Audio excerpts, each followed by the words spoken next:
Bapak, Ibu, Saudara-saudari yang terkasih, sebelum kita mendengarkan firman Tuhan, terlebih dahulu kita berdoa. Kasih karunia Tuhan kita Yesus Kristus dan kasih setia Allah Bapa dan persekutuan Roh Kudus menyertai hati dan pikiranmu sekalian. Amin. Bapak, Ibu, Saudara-saudari yang terkasih, firman Tuhan yang menjadi renungan untuk kita pada hari ini Kamis 6 Juli 2023 yaitu dari Lukas 8 ayat 21. Tetapi ia menjawab mereka, "Ibuku dan saudara-saudaraku ialah mereka yang mendengarkan firman Allah dan melakukannya." Demikianlah firman Tuhan. Bapak, Ibu, saudara-saudari yang terkasih, firman ini berawal dari adanya orang yang dikenal sebagai ibu Yesus dan saudara-saudara Yesus mencari Yesus ketika Yesus sedang memberitakan firman. Dan banyak orang yang mengelilinginya sehingga saudara-saudara Yesus dan ibu Yesus itu yang diketahui oleh orang lain tidak dapat mencapainya. Dan ada orang yang memberitahukan bahwa ibumu dan saudaramu ada di luar sana ingin bertemu dengan engkau. Tapi Yesus mengatakan ibuku dan saudaraku adalah mereka yang mendengarkan firman Allah dan melakukannya. Bukanlah sesungguhnya mengajarkan kita untuk memisahkan atau memutuskan hubungan saat kita sudah mendekatkan diri kepada Tuhan, memutuskan hubungan dengan orang-orang yang terdekat dengan kita, keluarga kita, ayah ibu kita, saudara-saudari kita. Bukanlah mau mengatakan bahwa ketika kita sudah menjadi seorang yang melakukan firman Tuhan dan mendengarkan firman Tuhan, kita memutuskan hubungan kepada mereka yang tidak mendengar dan tidak melakukan, kita anggap. Tetapi Yesus mau mengatakan prioritas utama sebagai orang yang percaya kepada Yesus adalah mendengarkan firman Allah dan melakukannya. Kita boleh tetap menjalin hubungan dan itulah yang sebaiknya, menjalin hubungan dengan keluarga kita. Jangan karena gereja yang berbeda kita memutuskan hubungan. Jangan karena doktrin yang berbeda kita sehingga memutuskan hubungan yang sudah ada, yang terjalin selama ini. Tapi apapun pekerjaan kita, apapun status kita, dan apapun kesibukan kita, tapi Yesus mengingatkan kepada kita bahwa hubungan kita kepada Dia, kepada Yesus adalah seperti layaknya kedekatan keluarga ketika kita mendengarkan firman Allah dan melakukannya. Mendengarkan firman Allah layaknya seperti murid. Murid yang mau mencapai keberhasilan, yang ingin mengetahui pengetahuan lebih banyak, dia dengan sungguh-sungguh mendengarkan. Dia sabar, bahkan dia rendah hati, dia rajin dan tidak merasa jenuh namun tetap sukacita, sehingga tanpa henti-hentinya dia selalu membuka ruang untuk selalu mendengar dan mendengar. Karena dia ingin mengetahui lebih banyak, dia ingin mempunyai jawaban atas rasa ingin tahunya. Seperti itulah yang Tuhan Yesus inginkan kepada kita, bahwa kita mendengarkan firman Allah jangan hanya sesaat saja, saat kita berduka, saat kita mempunyai pergumulan, saat kita mempunyai beban dalam hidup, atau saat kita sakit. Kita mendengarkan firman Allah, kita membaca firman Tuhan, dan bahkan ada dalam nats ini pada masa itu mendengarkan perkataan Yesus hanya untuk mencari-cari kesalahan. Jangan kita mendengarkan firman Allah untuk memuaskan diri, membenarkan diri, dan untuk mencari kesalahan orang lain. Tapi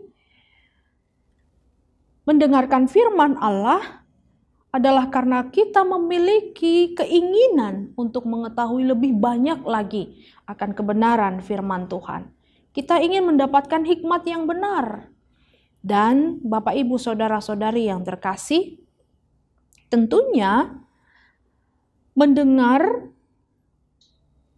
akan terlihat buah daripada sikap bersungguh-sungguh itu adalah ketika kita juga mau melakukannya. Nah, layaknya seorang anak ketika disuruh oleh orang tuanya, dia mendengar. Tapi bisa dikatakan tidak mendengar kalau dia tidak melakukannya. Dinyatakan mendengar kalau dia melakukan apa yang dikatakan oleh orang tuanya. Seperti itu juga dengan kita. Kita mendengarkan firman Tuhan karena kita ingin tahu kebenaran firman Tuhan. Kita dinyatakan mendengar kalau kita melakukannya dengan sungguh-sungguh, menerapkannya dalam kehidupan kita. Tapi kita dinyatakan tidak mendengar kalau kita tidak melakukannya dalam kehidupan kita. Nah, firman ini mengajak kita untuk mendengarlah dengan lebih sungguh-sungguh dan melakukan firman Tuhan. Jangan malas, jangan hanya untuk menghibur kala kita duka, kala kita kesakitan, kala kita mengalami kesesakan, kala kita mengalami pergumulan, atau hanya untuk mencari-cari kesalahan, mencari-cari kekurangan, mengkritik, dan lain sebagainya. Kita mendengarkan renungan harian, tapi tujuan kita untuk menyatakan kritik. Tujuan kita hanya untuk mencari kesalahan orang yang menyampaikan firman Tuhan. Tujuan kita mendengarkan firman yang disampaikan oleh hambanya hanya untuk mencari-cari jebakan untuk menyampaikan hal-hal yang negatif yang ada dalam pikiran kita.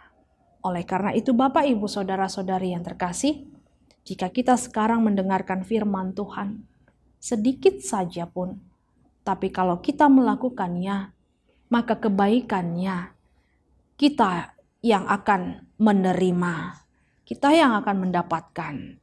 Dan pada umumnya kalau di dalam sekolah, misalnya seorang murid yang malas, maka dia akan mendapatkan upahnya.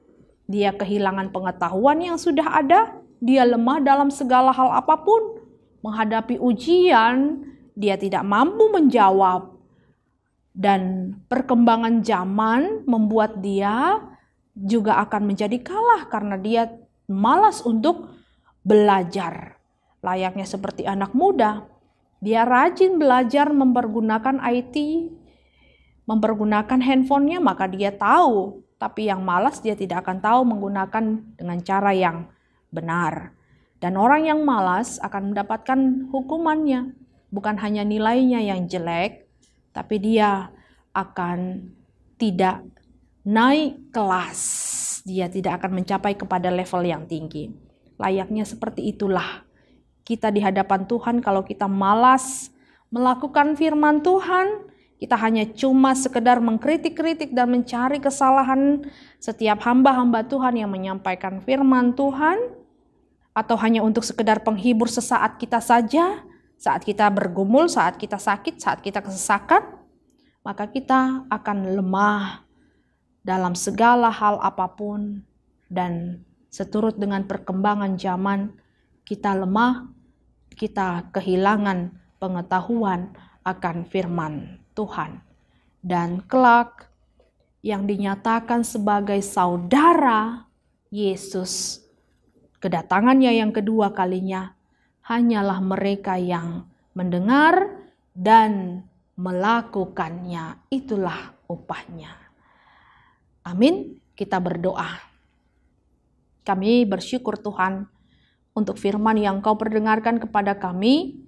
Pada pagi hari ini sungguh indah firman-Mu menyapa kami bahwa kami harus memikirkan yang utama dalam hidup ini, mendengarkan firman Allah dan melakukannya dalam kehidupan kami, baik dalam pekerjaan, baik bersama-sama dengan keluarga, atau dimanapun kami berada. Kami harus mencerminkan kehidupan kami yang seturut dengan firman yang kami dengarkan. Kami percaya Roh-Mu akan menguatkan kami dan selalu mengarahkan kami, memampukan kami untuk melakukan. Walau situasi itu sulit, tapi kami percaya Tuhan, kecil pun apa yang kami lakukan, yang sudah kami upayakan, mencerminkan kehidupan sebagai orang-orang yang mendengarkan firman Allah, maka Engkau akan memberkati. Dan sedikit firman yang boleh kami taburkan untuk mereka yang belum mengenal Engkau, ataupun mereka yang mengalami kelemahan di dalam imannya, kami percaya Tuhan, firman itu Engkau berkati dalam hati mereka sehingga akan bertumbuh dan bertumbuh seiring perjalanan hidupnya. Proses yang akan dihadapi dalam kehidupannya akan semakin memberikan kekuatan agar dia bukan saja menjadi pendengar, tetapi juga pelaku firman Allah. Sehingga semakin banyaklah para pelaku firman Tuhan yang akan menjadi perpanjangan tangan-Mu menyampaikan berita kerajaan sorga, keselamatan dan kehidupan yang kekal. Karena Engkau menginginkan kami semua ini adalah bagian dalam keluarga Allah, dalam kerajaan-Mu, dalam kehidupan yang kekal. Kiranya Engkau Tuhan menyertai jemaat-Mu dalam pekerjaannya, dan Engkau juga Tuhan yang memberikan hikmat, memberikan kesehatan dan kekuatan. Dalam Kristus Yesus kami berdoa dan mengucap syukur. Kiranya kasih karunia Tuhan kita Yesus Kristus dan kasih setia Allah Bapa dan persekutuan Roh Kudus menyertai kamu sekalian. Amin. Selamat pagi, selamat beraktivitas. Shalom.